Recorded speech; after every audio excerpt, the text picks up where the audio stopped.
قرآن کریم نے جو جا بجا مختلف انبیاء کرام کی، ملائکہ کی دعائیں ذکر کی ہیں، وہ یہ سکھانے کے لیے ہیں کہ تم بھی اس طرح کیا کرو، یہ دعائیں مانگا کرو۔ تو جو دعائیں اب باقی رہ گئی ہیں قرآن کریم کی، ان میں سے اگلی دعا جو پچھلی مرتبہ کے بعد سورہ اعقاف کی دعا میں نے بتائی تھی، وہ ہے انی مغلوب فانتصر۔ سورہ قمر میں اللہ تبارک و تعالی نے حضرت نوح علیہ السلام کی یہ دعا ذکر کی ہے۔ چھوٹی سی دعا ہے، چند لفظوں کی، انی مغلوب۔ یہ مانگی تھی اس وقت حضرت نوح علیہ السلام نے جب لوگوں کو توحید کی طرف دعوت دیتے ہوئے 950 سال گزر چکے تھے۔ 950 سال اللہ تعالیٰ نے عمر بڑی طویل عطا فرمائی، اسی لیے مثال دی جاتی ہے عمر نوح۔ 950 سال قرآن کریم نے صاف فرمایا کہ 950 سال رہے اور مسلسل دعوت دیتے رہے، مگر قوم تھی کہ ماننے پر نہیں آتی تھی اور دھمکیاں دیتی تھی کہ اگر تم نے یہ سلسلہ جاری رکھا، ہماری دین کے خلاف نیا دین لے کر آ گئے تو ہم تمہیں پتھر ماریں گے، ہم تمہیں نکال باہر کریں گے، خدا نے کیا کیا دھمکیاں دیتے تھے۔ اس موقع پر حضرت نوح علیہ السلام نے یہ دعا فرمائی کہ انی مغلوب فانتصر، اے اللہ میں مغلوب ہو چکا ہوں، یعنی میرے جو مخالفین ہیں، میرے جو دشمن ہیں، وہ مجھ پر غالب آ چکے۔ بہت کوشش کی میں نے، سورہ نوح کے اندر تفصیل سے اللہ تعالیٰ نے ان کی کوششوں کا ذکر کیا ہے اور دعاؤں کا۔ تو یہ دعا فرمائی کہ میں دوسرے میرے مخالف مجھ پر غالب آ چکے ہیں، فانتصر، لہذا آپ ہی میرا بدلہ لیجئے اور آپ ہی میری مدد فرمائیے۔ چنانچہ اس دعا کے نتیجے میں اللہ تبارک و تعالی نے مخالفین کو طوفان بھیجا اور طوفان سے ہلاک کر دیا۔ تو یہ دعا اللہ تبارک و تعالیٰ نے مختصر سے الفاظ میں، ویسے لمبی دعائیں بھی حضرت نوح علیہ السلام کی سورہ نوح کے اندر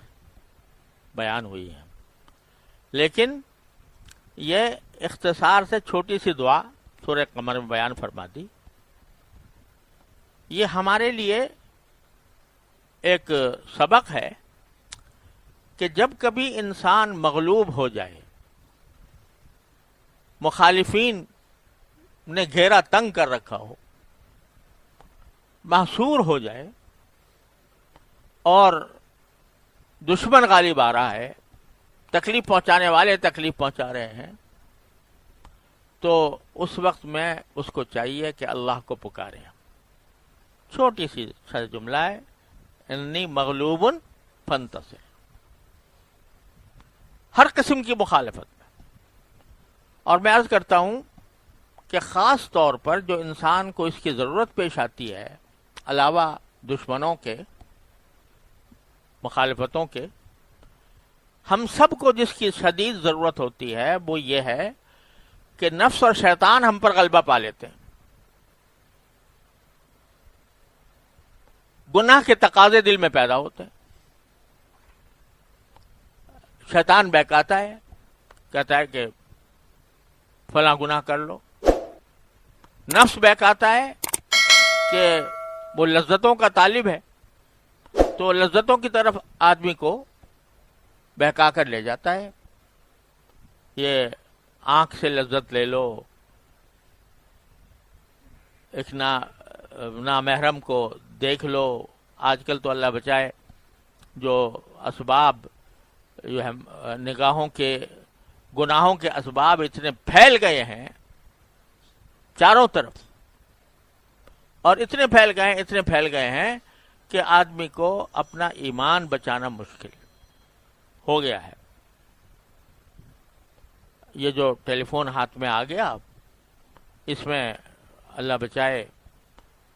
ساری دنیا کی غلاظتیں جمع ہیں، اور نفس کے تقاضوں کی اس میں تکمیل کا سامان ہے، اور آگ بھڑکی ہوئی ہے خواہشات نفس کی، ہر طرف آگ بھڑکی ہوئی ہے. اور وہ جو حدیث میں آتا ہے کہ حفت الجنت بالشہوات،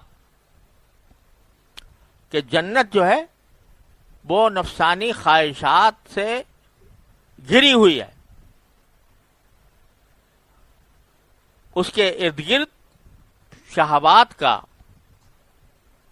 معاف کریے گا، حفت الجنت بالمکارم وحفت النار بالشہوات، او کما قال صلی اللہ علیہ وسلم، کہ جنت تو گھری ہوئی ہے مکروہ چیزوں سے جو ان کو دل نفس نہیں مانتا اس کام سے،